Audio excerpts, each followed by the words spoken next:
Now today we are launching a brand new series called King of Hearts. And this is a little bit meta because I'm teaching it. So I'm going to explain what it's all about when I start the message, which is now. Well, hey there, Elevate family. Great to have you with us today as we launch a brand new series. More on that in a moment.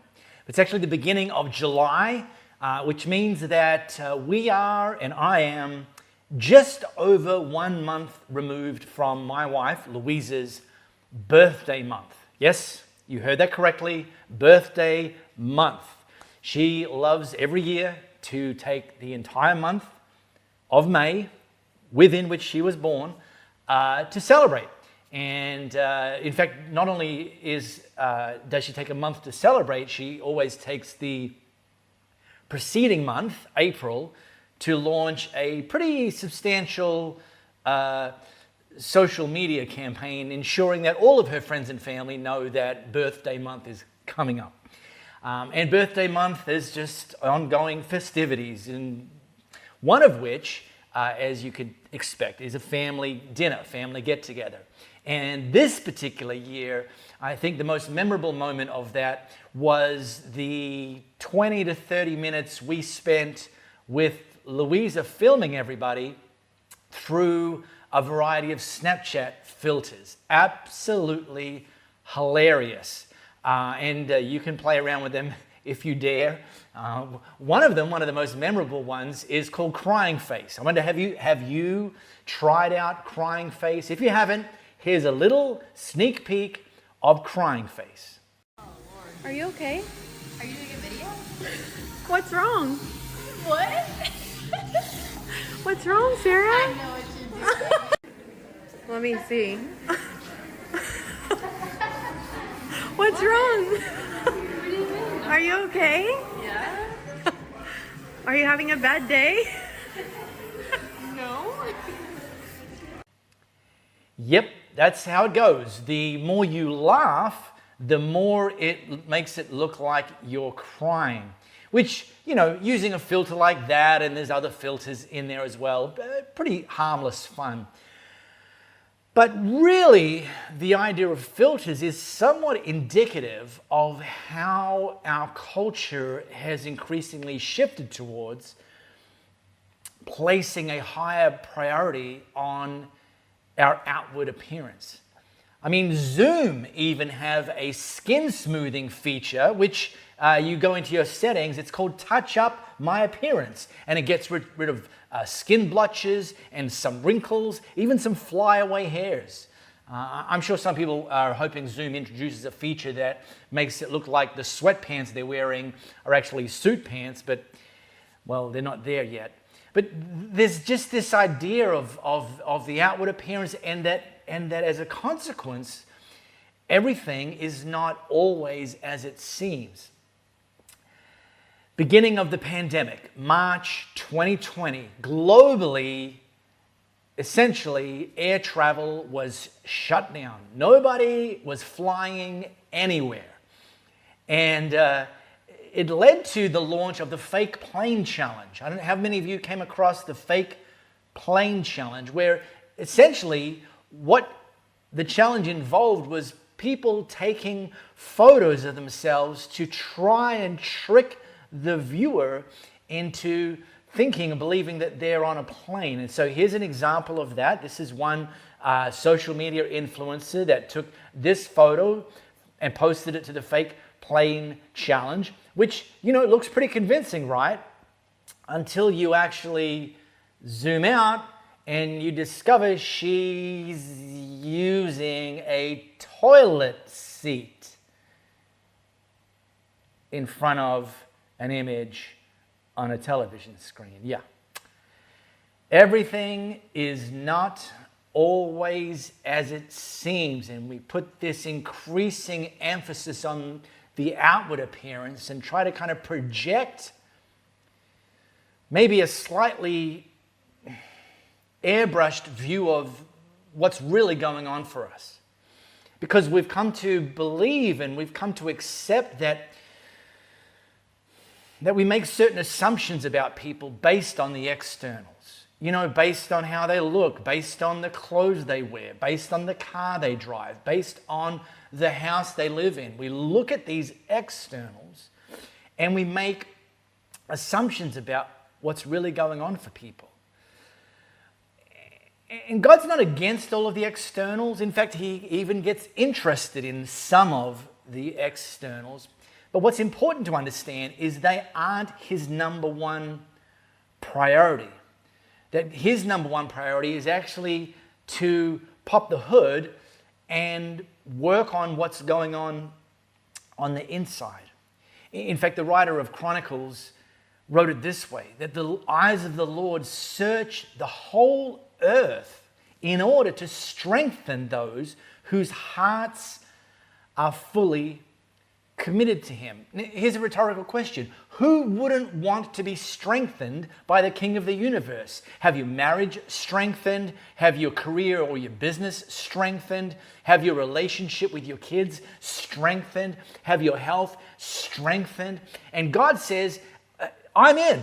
I'm going to do my part to strengthen, but I'm looking for you to do your part and my part and our part to attract God and invite him in.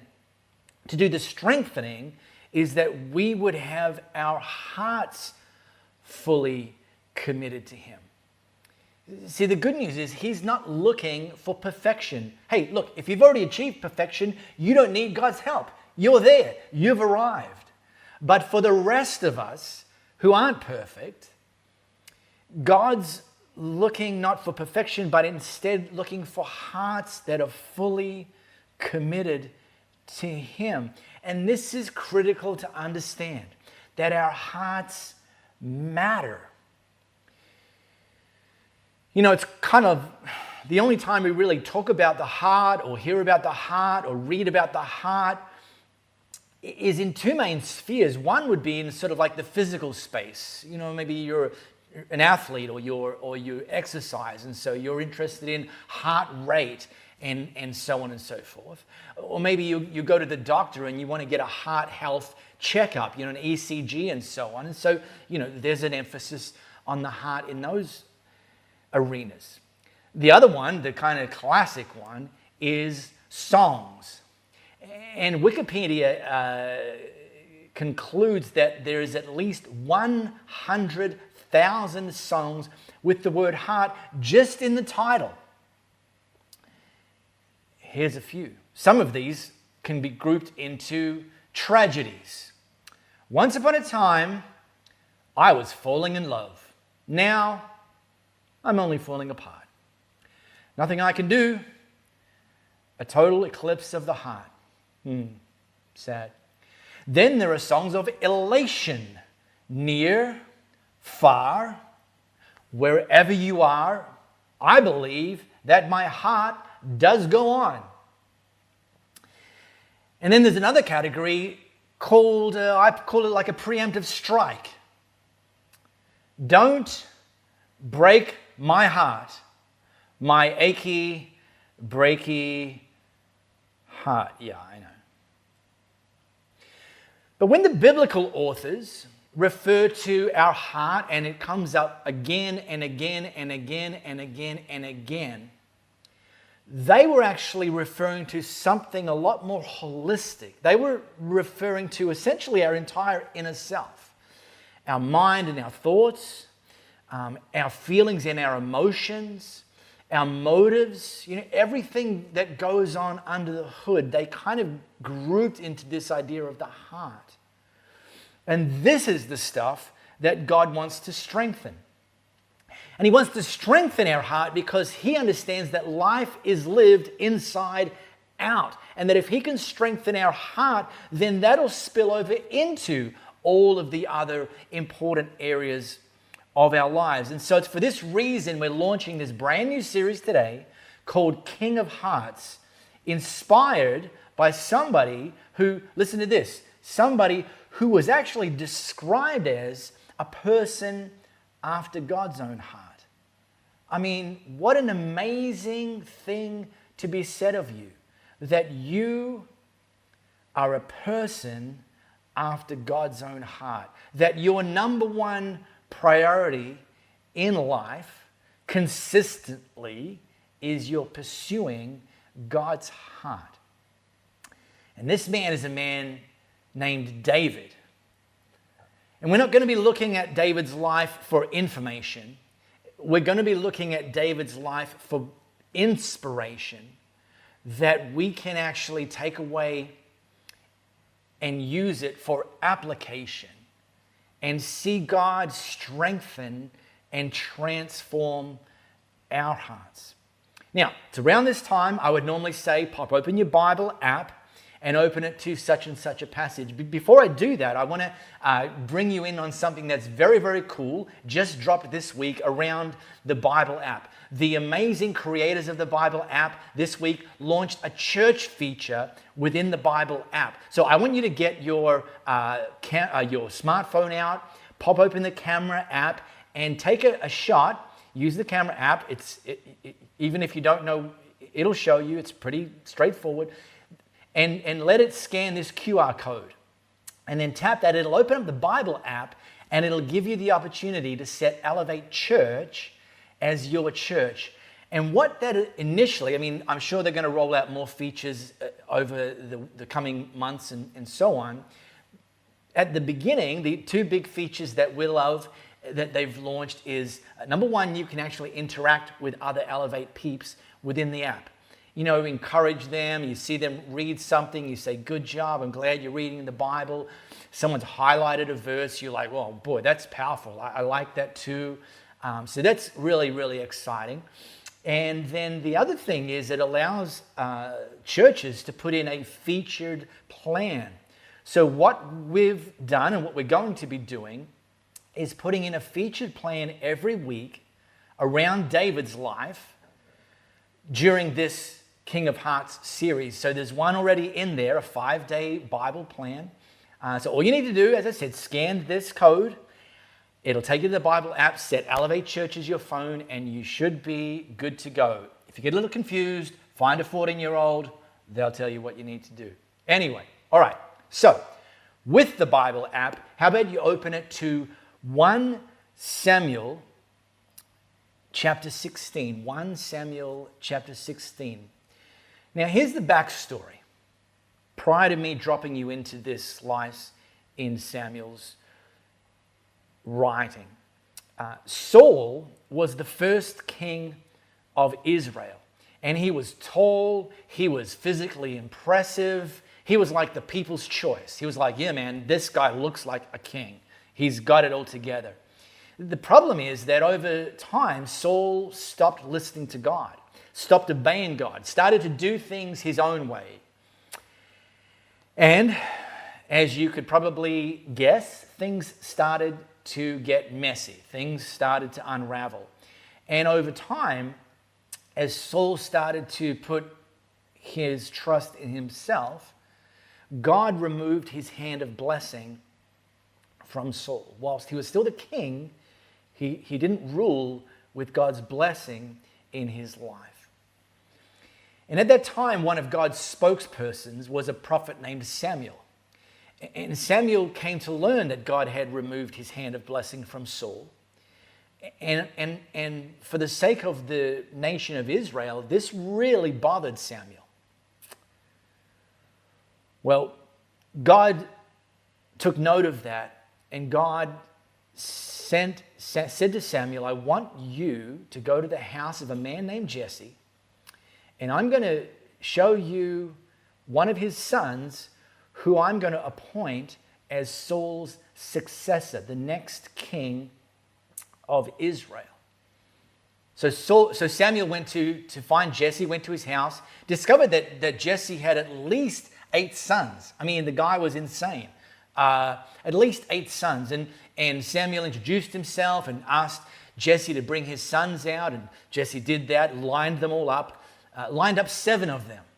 And Samuel called the first one to stand forward, like a lineup, but not for criminals in this case. Potential king. First one comes out, looks impressive, handsome, well-spoken.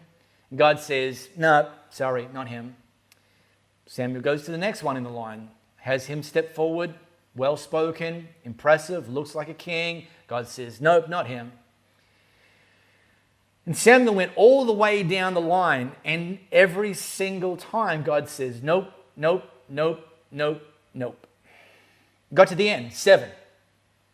And Samuel's a little bit confused because God had said, I'm going to show you which one of Jesse's sons is going to be the next king of Israel. And so Samuel looks to Jesse and says, you got any more sons? And Jesse says, yeah, actually, matter of fact, I do. I've got one more. But he's out looking after the sheep, which is code name for he's not that impressive. In fact, he's so unimpressive, we didn't even bother bringing him into this lineup because, there's no way God was going to choose him to be the next king. Samuel says, listen, bring him in. Go and get him, bring him in. So they fetched him, brought him in, and God says, yep, this is the one.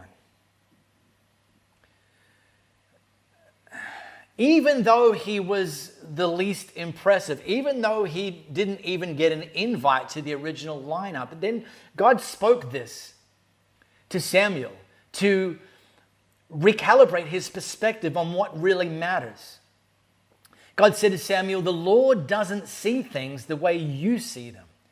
People judge by outward appearance, but the Lord looks at the heart.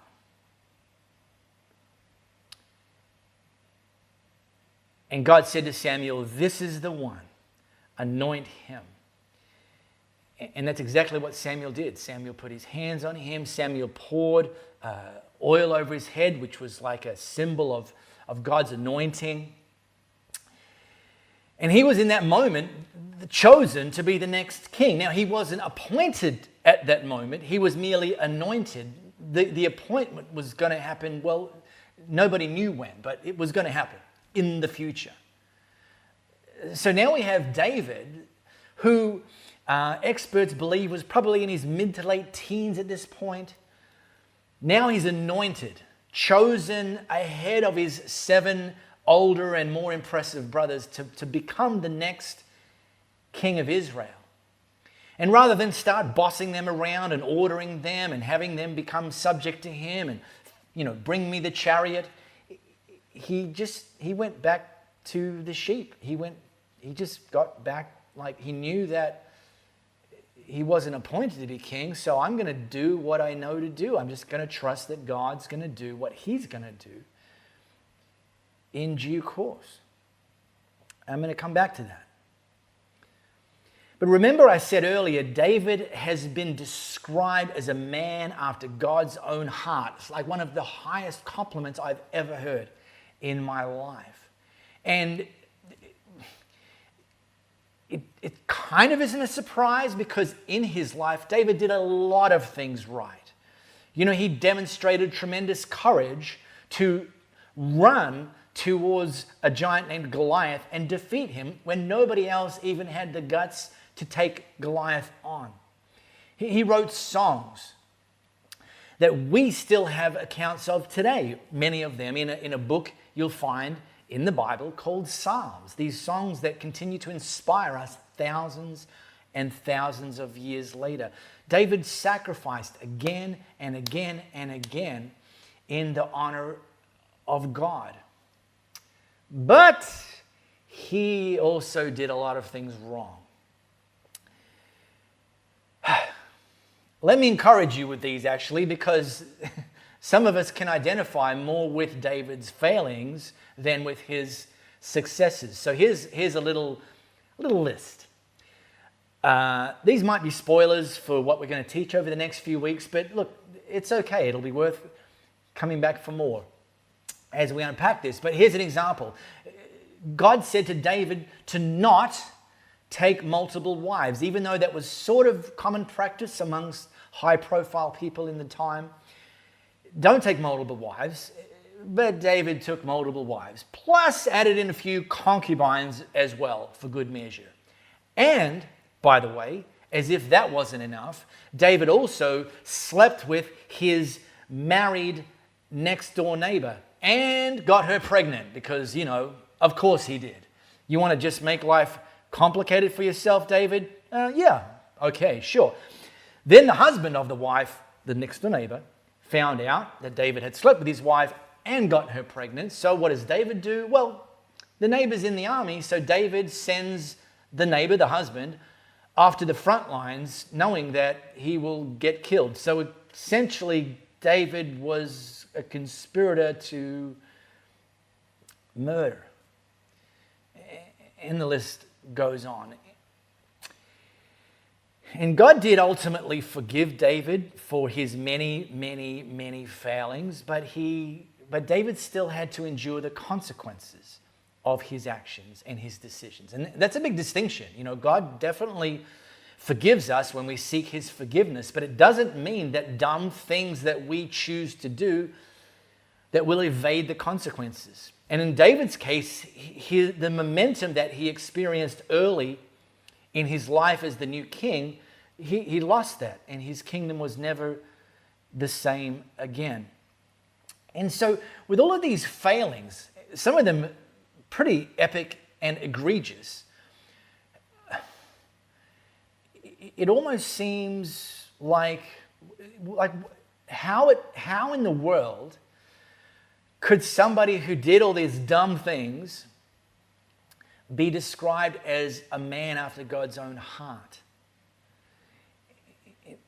And the clue is that as we read through the life of David, even though he messed up again and again and again, like me, like you, he kept coming back to God when he realized the dumb thing he's done. He would go back to God and he would seek God's forgiveness and God's presence, because it's almost like David's superpower was that he understood he wasn't perfect. And rather than pretend he was, rather than put on this facade, rather than try to be the king behind all of these filters, he acknowledged his imperfection and would go back to God again and again and again. And David's life, if we look at his life through the lens of 2022, the era and the culture we currently live in, it's easy to kind of wonder why God didn't cancel him, because that's what we do. People that don't meet our expectations, people that consistently mess up, it's easy just to cancel them because it's a lot less messy. But God didn't cancel him. See, when we start to look at David's life through the lens of grace, through the lens of a God whose endless love and mercy is poured out on David and wants to be poured out on us, who wants to strengthen David's heart just like today he wants to strengthen ours. He's looking not for perfection, but for people whose hearts are fully committed to him. And this lens of who God is, this is vital. And as we look at Saul's life and as we compare it with David's life and leadership, we see some stark contrasts, and most of these are informed by their perspectives of who God is. See, Saul was consistently consumed with his performance because he saw God as someone who was angry, someone who was judgmental, someone who expected perfection and wouldn't allow for mistakes. Whereas David knew that God wasn't looking for perfection, and in fact, in being someone that allowed his brokenness and mess to be on display, he instead put his attention into living for God's glory and to demonstrate God's glory. Saul was all about pleasing people. God help Saul if they saw who he really was behind closed doors. But David's like, look, I'm not perfect. So I'm going to live to please God, and I know that not everyone's going to like that as much. And then maybe the big one is the difference between Saul and David was Saul lived and led out of fear, whereas David lived and led out of grace. Saul was terrified to put a foot wrong, and yet he ended up consistently tripping over himself, just terrified that God was going to punish him and judge him and not let him off the hook. Whereas David, he led through the lens of God being a God of grace and endless mercy. And so because our heart matters, it's vital that we give attention to training our heart. And again, I'm not talking about this in an athletic sense. I'm talking about this in the sense of us becoming known as someone whose hearts are fully committed to God. Someone who, it could be described of us as being a person after God's own heart. But I got to warn you before I do, understand the things I'm just about to just kind of fly quickly over. These are not things in 2022 that you will typically find in the How to Become a Person After God's Own Heart conference brochure, because they're not glamorous. They probably wouldn't sell registrations, but they are vital, and they're things that David lent into. Now, I got these from this book here, written by Charles Swindoll, called David, a Man of Passion and Destiny. And in fact, Charles Swindoll, this was the first of what became a series of books that Charles Swindoll released of all the heavyweights. Incredibly compelling series of books. I'd encourage you to seek them out and get into them. This was the first one. And you'll find others about Moses and Paul and Esther and even Jesus. There's a book there as well. But before I list out what Charles Swindoll points to for what David did when it comes to his heart training, I want to just double click on something that really encapsulates the approach that David took. And it's something written in Zechariah chapter 4, verse 10, where God said, "Do not despise these small beginnings, for the Lord rejoices to see the work begin." In other words, you got to start somewhere, and almost always, if not always, we start small. We start with what's in our hand at the time, not maybe what ultimately will be entrusted to us in due course. So here's three of the things that really typified David's heart training prior to him being appointed as the king. The first one was solitude. See, we live in a culture now where it's all noise all the time, where we can be, and it's often expected that we're always on. We've got people pinging us. We've got all sorts of inbound information. It's overload.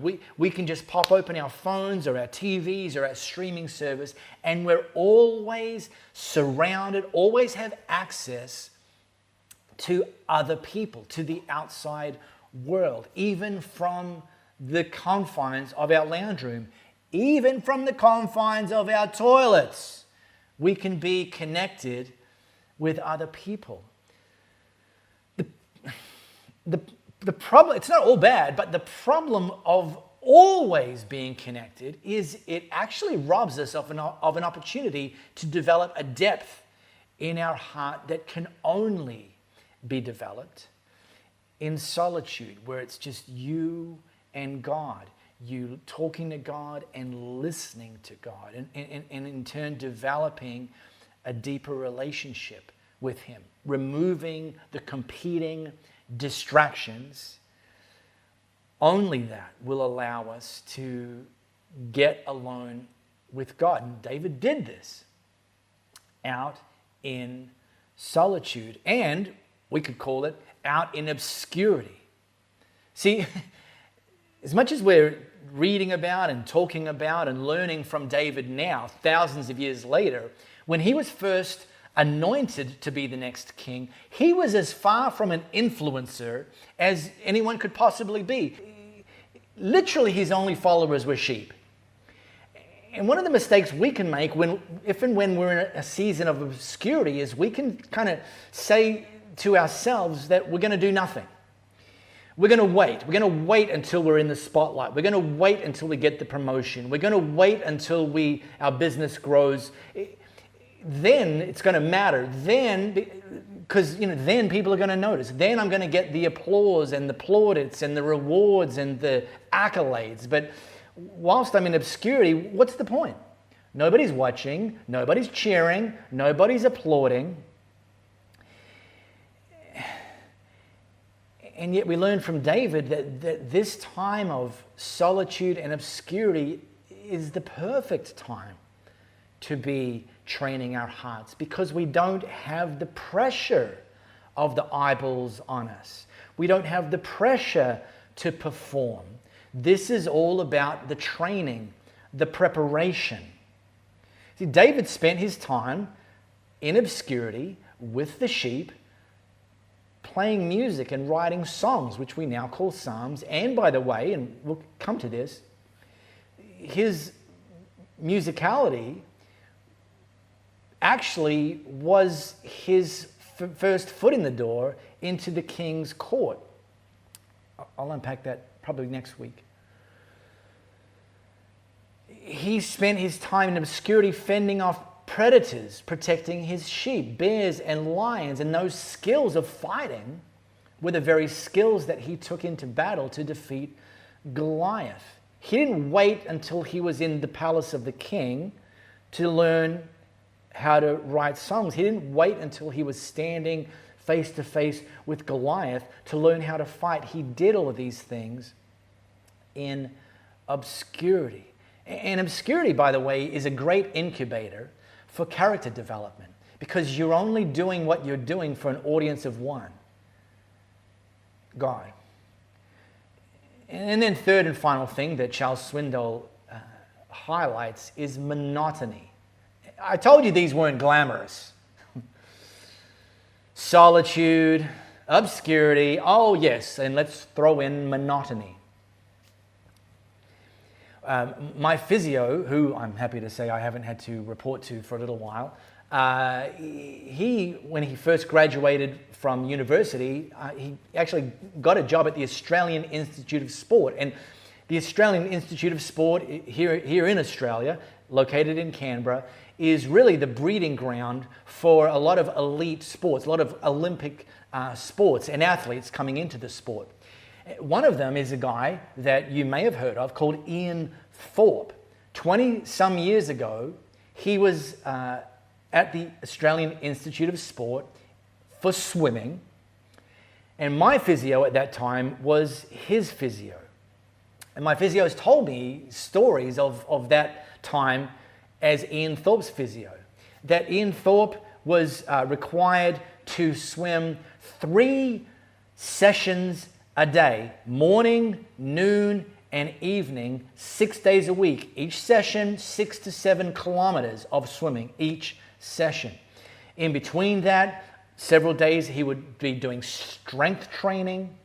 He would have to go to bed at a certain time, wake up at a certain time, eat certain things, not eat certain things. My physio has told me that sometimes Ian Thorpe would be giving Ian Thorpe a massage and like really getting in there, the sort of kind of that if he did that to you and me, we'd spring off the table and run for the exits.